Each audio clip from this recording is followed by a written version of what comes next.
கர்த்தருடைய பரிசுத்த நாமத்திற்கு மகிமை உண்டாவதாக. தமிழ்நாடு அசெம்பிளிஸ் ஆஃப் காட் சபையில் வழங்கும் வாழ்வு தரும் இயேசு என்ற நிகழ்ச்சிக்கு உங்களை அன்போடு அழைக்கிறோம். இந்த நிகழ்ச்சியை நீங்கள் தொடர்ந்து பாருங்கள். இந்த நிகழ்ச்சியானது கண்டிப்பாக உங்களுடைய வாழ்க்கையில் ஒரு மறுமலர்ச்சியை உண்டாக்கும். இந்த நிகழ்ச்சியானது உங்களுடைய வாழ்க்கையில் ஒரு விடுதலையை தரும். இந்த நிகழ்ச்சியானது உங்களுடைய வாழ்க்கையில் இருக்கிற சாபங்களை மாற்றும். இந்த நிகழ்ச்சியானது தேவனுடைய ராஜ்யத்திற்கு உங்களை கொண்டு செல்லும்.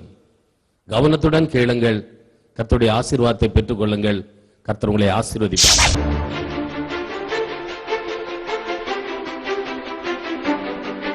நல்ல மெய்ப்பன் நீர்தானே, உண்மையாய் நடத்தினீரே. நல்ல மெய்ப்பன் நீர்தானே, உண்மையாய் நடத்தினீரே. விலகாமல் இருப்பவரே, கடைசி வரை இருப்பவரே. விலகாமல் இருப்பவரே, கடைசி வரை இருப்பவரே.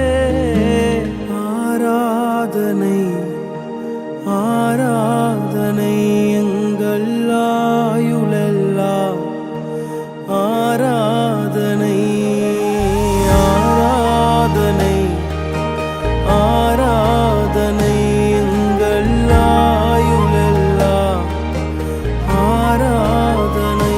நல்ல மெய்ப்பன் நீர்தானே,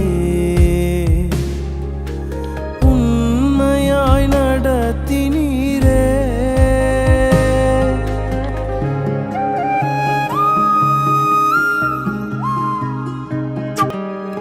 உள்ளும் புறமும் சென்றிடுவே, மேய்ச்சலை கண்டடைவே. உள்ளும் புறமும் சென்றிடுவே, மேய்ச்சலை கண்டடைவே. தண்ணீரண்டை நடத்துகின்றீ, தாகம் தீர்க்கின்றீ. என்னை தண்ணீரண்டை நடத்துகின்றீ, தாகம் தீர்க்கின்றீ. மெய்ப்பரே மெய்ப்பரே.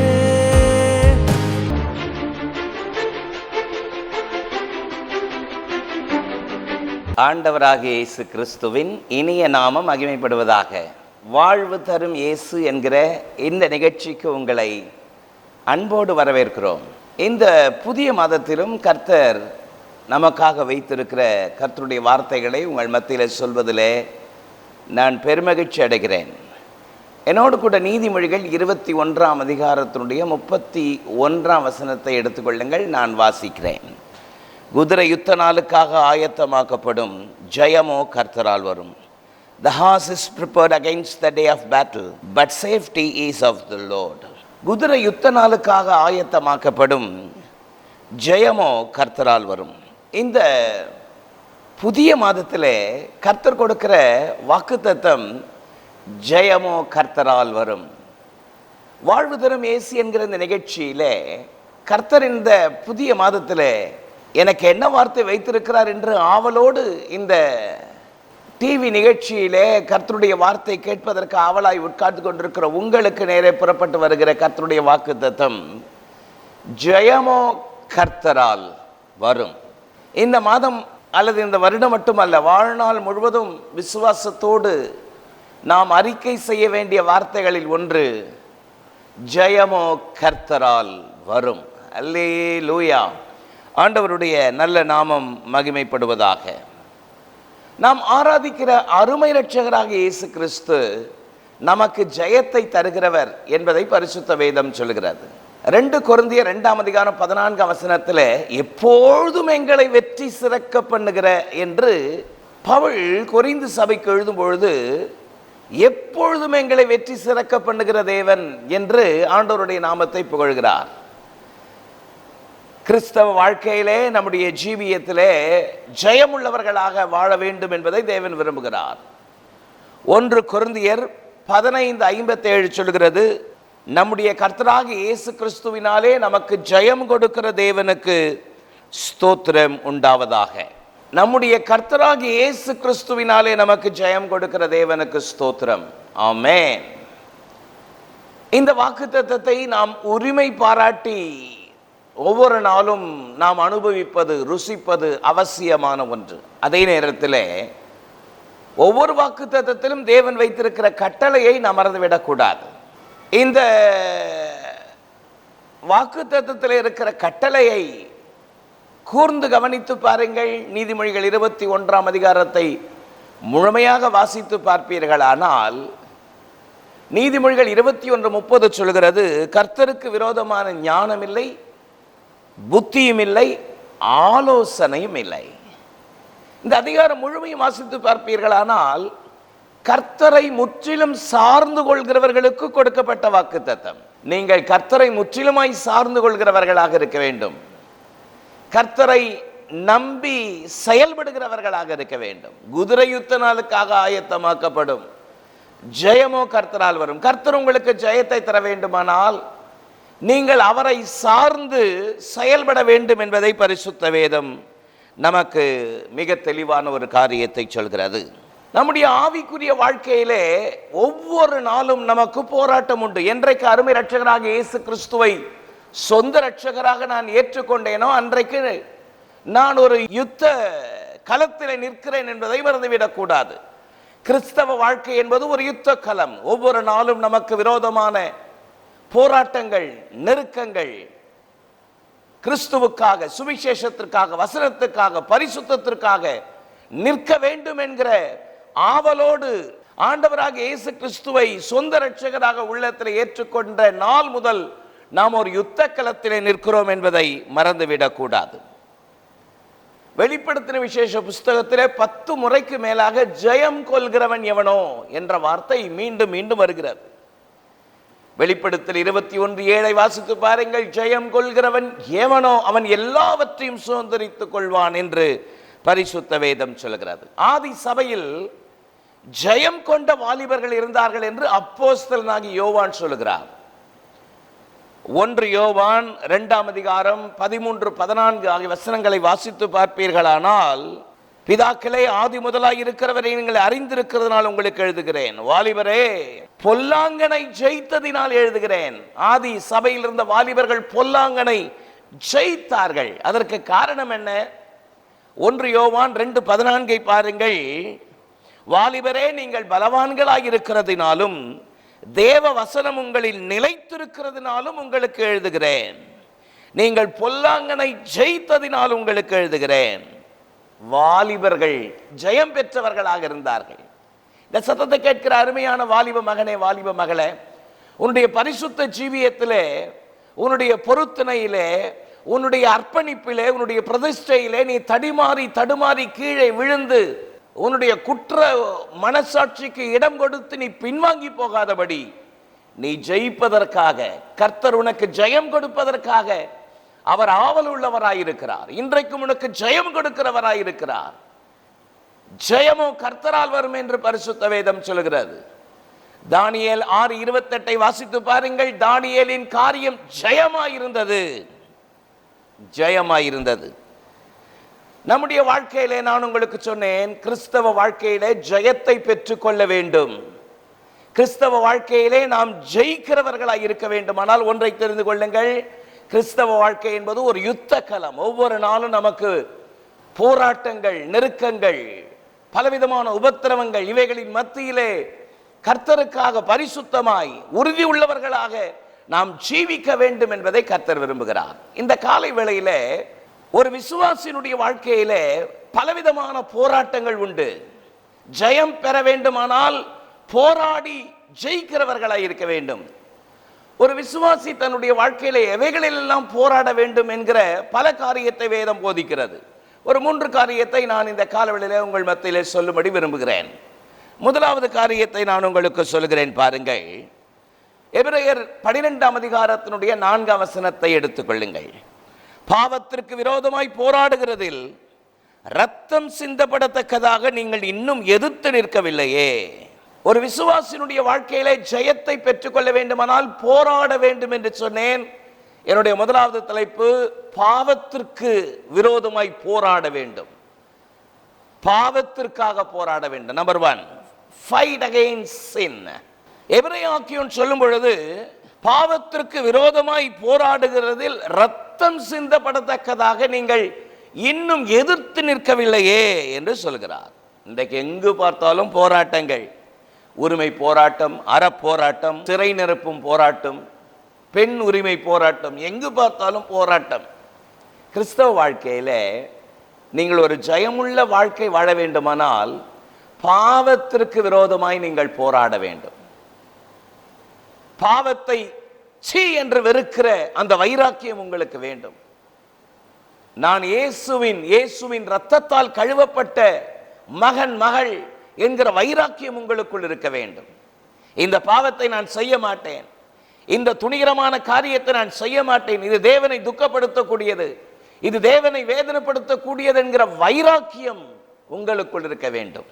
பாவத்திற்கு விரோதமாய் போராடுகிறதிலே இரத்தம் சிந்தப்படத்தக்கதாக நீங்கள் எதிர்த்து நிற்கவில்லையே.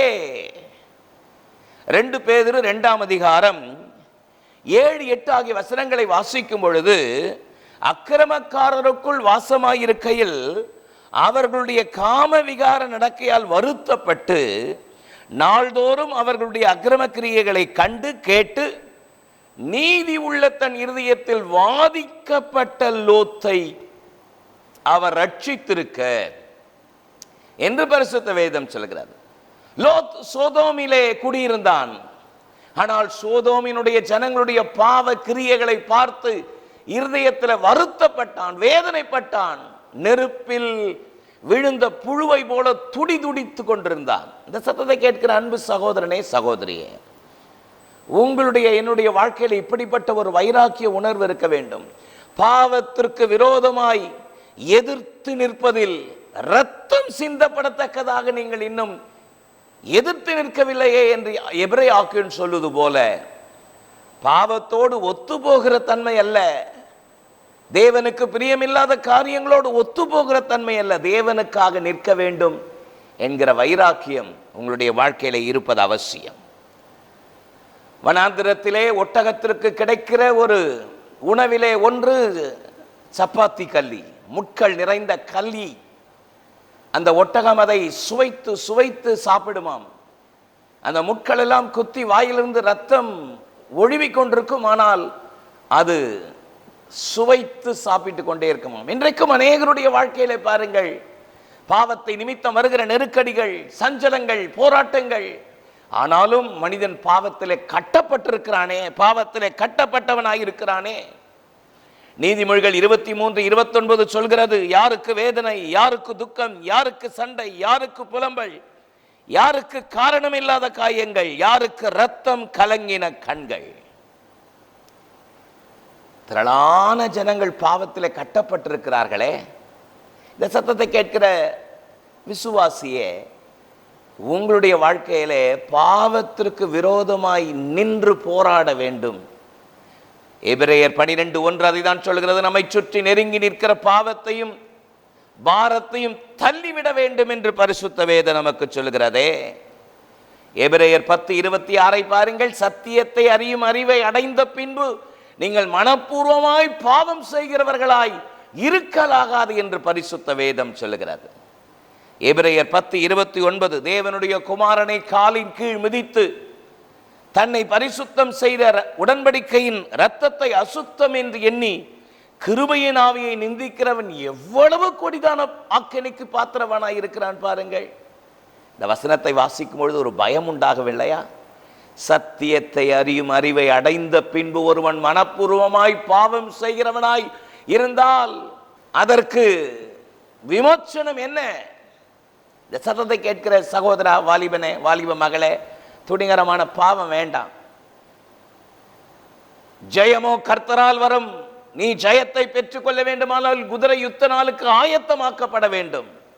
குதிரை யுத்த நாளுக்கு ஆயத்தமாக்கப்படுமானால் ஜெயத்தை கர்த்தர் தருவார். பாவத்திற்கு விரோதமாய் நீ போராட வேண்டும். அசுத்தத்திற்கு விரோதமாய் நீ போராட வேண்டும். நீ படிக்கிற இடத்திலே, வேலை செய்கிற ஸ்தலத்திலே, நீ வசிக்கிற பகுதியிலே, நீ உனக்குள்ளே கிறிஸ்து இருப்பதை நீ வெளிப்படையாக காண்பிக்க வேண்டும். பலர் பாவத்திலே கீழே விழுந்து கிடக்கலாம். நீ தேவனுக்காக நிற்கணும். அவர்களுடைய பாவ கிரியைகளை பார்க்கிற நீ மனவேதனையோடு அவர்களுக்காக பாரப்பட்டு அவர்களை தூக்கி எடுக்கிறவர்களாக இருக்க வேண்டும். அதைத்தான் தேவன் விரும்புகிறார். இரண்டாவது, ஒரு விசுவாசி போராட வேண்டிய இரண்டாவது போராட்டம் என்ன? யூதாவின் புஸ்தகத்தினுடைய 3ஆம் வசனத்தை நான் உங்களுக்காக வாசிக்கிறேன். பிரியமானவர்களே, பொதுவான ரட்சிப்பை குறித்து உங்களுக்கு எழுதும்படி நான் மிகவும் கருத்துள்ளவனாய் இருக்கையில், பரிசுத்தவான்களுக்காக ஒரு விசை ஒப்பு கொடுக்கப்பட்ட விசுவாசத்திற்காக நீங்கள் தைரியமாய் போராட வேண்டும் என்று உங்களுக்கு எழுதி உணர்த்துவது எனக்கு அவசியமாய் கண்டது. விசுவாசத்திற்காக நீங்கள் தைரியமாய் போராட வேண்டும். நம்பர் 2, இரண்டாவது, ஒரு விசுவாசினுடைய வாழ்க்கையில ஜெயம் பெற்றுக்கொள்ள வேண்டுமானால் ஒரு விசுவாசி போராட வேண்டிய இரண்டாவது காரியம் விசுவாசத்திற்காக போராட வேண்டும். Amen. Fight for faith. Amen. விசுவாசத்திற்காக போராட வேண்டும். எபிரேயர் 11:6 சொல்கிறது, விசுவாசம் இல்லாமல் தேவனுக்கு பிரியமாய் இருப்பது கூடாத காரியம். நீங்கள் விசுவாசம் உள்ளவர்களோ என்று சோதித்து பாருங்கள் என்று பரிசுத்த வேதம் சொல்கிறது. உங்களுடைய வாழ்க்கையிலே இந்த விசுவாசத்திற்காக நீங்கள் போராட வேண்டும் என்பதை பரிசுத்த வேதம் சொல்கிறது. லூக்கா 18:8 வாசித்து பாருங்கள். ஆகிலும் மனுஷகுமாரன் வரும்பொழுது விசுவாசத்தை பூமியில் காண்பாரோ? விசுவாசம் எல்லாரிடத்திலும் இல்லையே என்று பவுல் வேதனைப்படுகிறார். இந்த சத்தத்தை கேட்கிற அன்பு சகோதரா, உனக்குள்ள விசுவாசத்திற்காக நீ போராடும். சீஷர்கள் இயேசுவினிடத்தில் போய் கேட்ட பல காரியங்களில் ஒன்று, இயேசுவே எங்கள் விசுவாசத்தை வர்த்திக்க செய்யும் என்று கேட்டார்களே. நம்முடைய வாழ்க்கையில ஒவ்வொரு நாளும் விசுவாசத்திற்காக போராட வேண்டும். விசுவாசத்தில் நிலைச்சு நிற்கணும். விசுவாசத்தில் நிலைச்சு நிற்கிறீர்களா? இன்றைக்கு நிறைய பேர் விசுவாசத்தை விட்டு வழி விலகி போய் விடுகிறார்கள். விசுவாசத்தை விட்டு வழி விலகி போக செய்கிற பல காரியங்கள் உங்களுக்கு முன்னே உங்களை அசைய செய்து கொண்டிருக்கலாம். நீங்கள் விசுவாசத்திற்காக போராட வேண்டும். 1 தீமோத்தேயு 1:19 வாசித்து பாருங்கள். சிலர் இந்த நல்மன சாட்சியை தள்ளிவிட்டு விசுவாசமாகிய கப்பலை சேதப்படுத்தினார்கள் என்று பரிசுத்த வேதம் சொல்கிறது. உங்களுக்குள்ள நல்ல விசுவாசம் இருக்கணும். பவுல் தீமோத்தேயை பார்த்து ஆச்சரியப்பட்ட பல காரியங்களிலே ஒன்று 2 தீமோத்தேயு 1:4-5. அதுல உன்னில் உள்ள மாயமற்ற விசுவாசத்தை நினைவு கூறுகிறதினால் என் முன்னோர்கள் முதற்கொண்டு சுத்த மனசாட்சியோடு ஆராதித்து வரும் தேவனை நான் ஸ்தோத்திரிக்கிறேன். தீமோத்தேயுவே, உன்னிடத்தில் இருக்கிற மாயமற்ற விசுவாசத்தை நான் காண்கிறேன். கர்த்தர் இன்றைக்கு உங்களை பார்த்து ஒரு நல்ல சாட்சி சொல்ல முடியுமா? உங்களுக்குள்ள மாயமற்ற விசுவாசம் இருக்கிறதா? நீங்கள் கர்த்தரை விசுவாசிப்பது உண்மைதானா? கர்த்தர் பேரிலே நீங்கள் விசுவாசம் உள்ளவர்களாக இருக்கிறீர்களா? விசுவாசத்திற்காக போராடுகிறீர்களா? 2 தீமோத்தேயு 1:5 பாருங்கள். அந்த விசுவாசம் முந்தி உன் பாட்டியாகிய லோவிசாலுக்குள்ளும் உன் தாயாகிய ஐநேக்கியாளுக்குள்ளும் நிலைத்திருந்தது, அது இப்பொழுது உனக்குள்ளும் நிலைத்திருக்கிறது. பாருங்கள், விசுவாசத்தை ஊட்டி ஊட்டி ஊட்டி வளர்த்த அற்புதமான பெண்மணிகளை பாருங்கள். நீங்கள் எப்படிப்பட்டவர்களாக இருக்கிறீர்கள்? உங்களுடைய வாழ்க்கையில இந்த விசுவாசம் அவசியம். ஆண்டவராக இயேசு கிறிஸ்து சீஷர்களை கடிந்து கொண்ட பல காரியங்களில் ஒன்று, விசுவாசம் இல்லாத மாறுபாடுள்ள சந்ததியே என்று கடிந்து கொண்டார். சீஷர்களை கடிந்து கொண்டார். மத்தேயு 13:58 பாருங்கள். அவர்களுடைய அவிசுவாசத்தை நிமித்தம் அவர் அங்கே அநேக அற்புதம் செய்யவில்லை என்று பரிசுத்த வேதம் சொல்கிறது. எங்க அவிசுவாசம் இருக்கோ அங்கே தேவனுடைய கரத்தை நாம் காண முடியாது. மார்க் 6:5-6 ஆகிய வசனங்களை வாசிக்கும் பொழுது ஆச்சரியமாய் இருக்கிறது. அங்கே சில நோயாளிகளின் மேல் கைகளை வைத்து அவர்களை குணமாக்கினதே அன்றி வேறொரு அற்புதம் செய்யக்கூடாமல் அவர்களுடைய அவிசுவாசத்தை குறித்து ஆச்சரியப்பட்டு கிராமங்களிலே சுற்றி திரிந்து உபதேசம் பண்ணினார். நீங்கள் அவிசுவாசப்படாமல் விசுவாசத்தில் நிலைச்சிருங்க. கர்த்தர் உங்களுடைய வாழ்க்கையில பெரிய காரியங்களை செய்வார். உங்கள் விசுவாசமே உலகத்தை ஜெயிக்கிற ஜெயம். அந்த சத்தத்தை கேட்டுக்கொண்டிருக்கிற அன்பு தாயே, உங்கள் விசுவாசமே உலகத்தை ஜெயிக்கிற ஜெயம். உங்களுடைய கண்ணீரின் ஜெபத்தை கர்த்தர் கேட்டு உங்களுடைய இருதயத்திலே நீங்கள் கர்த்தருடைய சித்தமான காரியங்களை கேட்கிறபடியால் கர்த்தர் அதை வாய்க்க செய்வார். சோர்ந்து போவாதீர்கள்.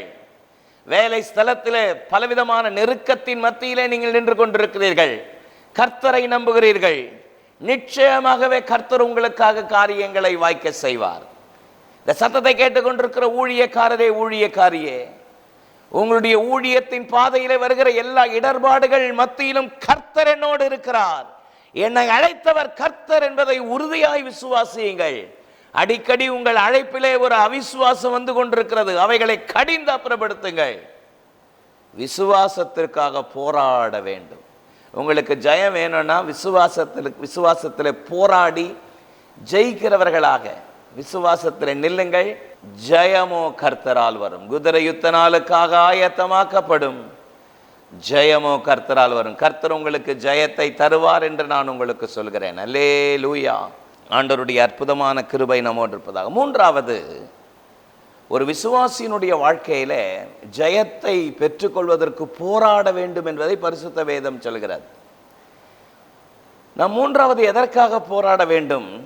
என்னோடு கூட எபேசியர் 6ஆம் அதிகாரத்தினுடைய 12ஆம் வசனத்தை எடுத்துக்கொள்ளுங்கள்.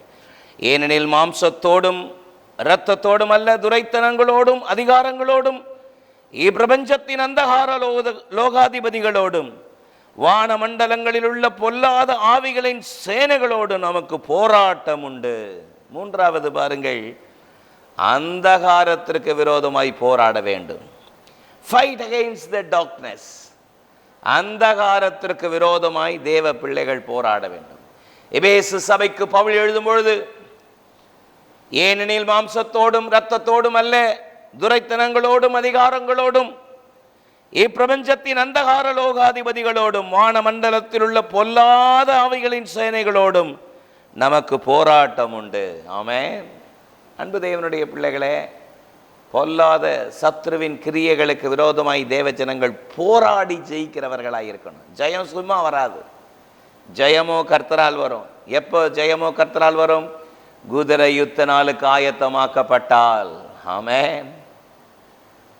மத்தேயு 10ஆம் அதிகாரம் முதல் வசனம், லூக்கா 9ஆம் அதிகாரம் முதல் 2 வசனம் ஆகிய வசனங்களை வாசித்து பாருங்கள். தம்முடைய சீஷர்களை அழைத்து அசுத்த ஆவிகளை துரத்தவும் சகல வியாதிகளை நோய்களை நீக்கவும் அவர்களுக்கு அதிகாரம் கொடுத்தார். அதிகாரம் கொடுத்தார். புறப்பட்டு போங்கள் என்று சொன்னார். புறப்பட்டு போனவர்கள் திரும்பி மகிழ்ச்சியோடு திரும்பி வந்தார்கள். லூக்கா 10ஆம் அதிகாரம் 17ஆம் வசனத்தை பாருங்கள்.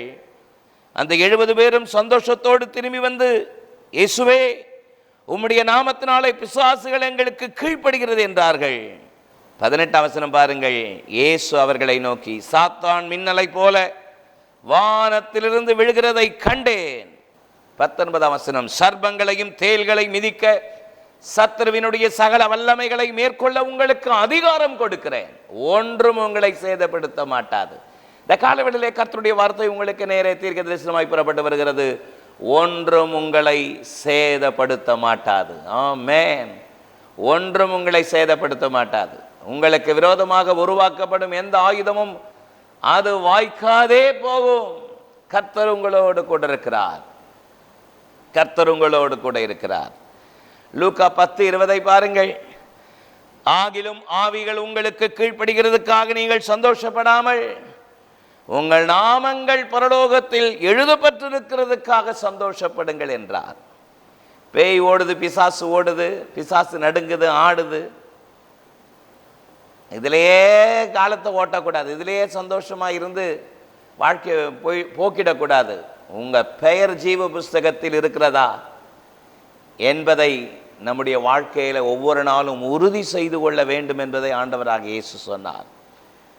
குதிரை யுத்த நாளுக்காக ஆயத்தமாக்கப்படும் ஜெயமோ கர்த்தரால் வரும். ஆகவேதான் சொன்னேன், என்றைக்கு அருமை ரட்சகராக இயேசு கிறிஸ்துவை சொந்த ரட்சகராக உள்ளத்தில் ஏற்றுக்கொண்டோமோ அன்றைக்கு யுத்த களத்திலே நிற்க ஆரம்பித்து விட்டோம். யுத்த களத்திலே நமக்கு யுத்தம் உண்டு, போராட்டம் உண்டு, நாம் ஜெயிக்கணும். ஒரு விசுவாசி எவைகளெல்லாம் போராட வேண்டும் என்பதை நான் உங்களுக்கு சொல்லிக் கொண்டிருக்கிறேன். ஒரு விசுவாசி பாவத்திற்கு விரோதமாய் போராட வேண்டும், விசுவாசத்திற்காக போராட வேண்டும், அந்தகாரத்திற்கு விரோதமாய் போராட வேண்டும். நம்முடைய போராட்டத்திலே நமக்கு ஜெயத்தை தருகிற அருமை இரட்சகராக இயேசு கிறிஸ்து நம்மோடு கூட இருக்கிறார். இதோ உலகத்தின் முடிவு பரியந்தம் சகல நாட்களிலும் நான் உங்களோடு கூட இருக்கிறேன் என்று அவர் நமக்கு வாக்கு பண்ணி இருக்கிறாரே. அந்த வாக்குத்தத்தத்தை உரிமை பாராட்டி கொள்ளுங்கள். குதிரை யுத்த நாளுக்காக ஆயத்தமாக்கப்படும் ஜெயமோ கர்த்தரால் வரும். உங்களுக்காக நான் ஜெபிக்கட்டுமா? மகா இரக்கமும் கிருபையும் உள்ள எங்கள் நல்ல பிதாவே, நாங்கள் மை ஸ்தோத்திரிக்கிறோம். ஆசீர்வாதமானது வேலைக்காக உமக்கு நன்றி. இந்த நாளிலும் வாழ்வு தரும் இயேசு என்கிற நிகழ்ச்சியிலே இந்த புதிய மாதத்திலே ஜெயமோ கர்த்தரால் வரும். ஜெயத்தை பெற்றுக்கொள்ள வேண்டுமானால் யுத்த களத்தில் நின்று யுத்தத்திலே ஜெயத்தை பெற வேண்டும் என்கிற வைராக்கியத்தை ஒவ்வொரு விசுவாசிகள் தன்னுடைய வாழ்க்கையிலே பெற்றுக்கொள்ள வேண்டுமே.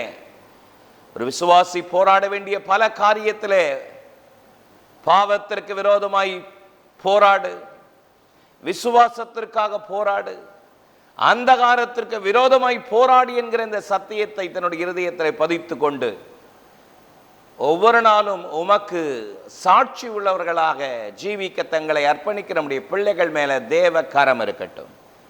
இயேசுவின் மூலம் ஜெபம் கேளும் எங்கள் ஜீவனுள்ள நல்ல பிதாவே, ஆமென். வாழ்வு தரும் இயேசு என்கிற நிகழ்ச்சி உங்களுக்கு ஆசீர்வாதமாக இருந்திருக்கும் என்பதில் எந்த சந்தேகமில்லை. கர்த்தர் உங்களை ஆசீர்வதிப்பாராக. God bless you. எமது ஊழியங்கள் வேதாகம கல்லூரிகள் AGTBC Madurai, MABC Chennai, Trinity KP வலசை, AG சிறுவர் ஊழியம், கிறிஸ்துவில் ஸ்தானிகள் அதாவது வாலிபர் ஊழியம் CA, மாணவர்கள் ஊழியம் SFC, ஆண்கள் மற்றும் பெண்கள் ஐக்கியம், பரிபூரண ஜீவன் பத்திரிகை ஊழியம், AG மிஷனரி ஊழியம். எமது தரிசனம் கிராமங்கள் தோறும் சபைகள், சபைகள் தோறும் பயிற்சி மையங்கள். மேலும் விவரங்களுக்கு தொடர்பு கொள்ள ரெவரன் ஐ. கிறிஸ்துதாஸ், எண் 1, டாக்டர் ராதாகிருஷ்ணன் தெரு, பள்ளிக்கரணை, சென்னை 600100.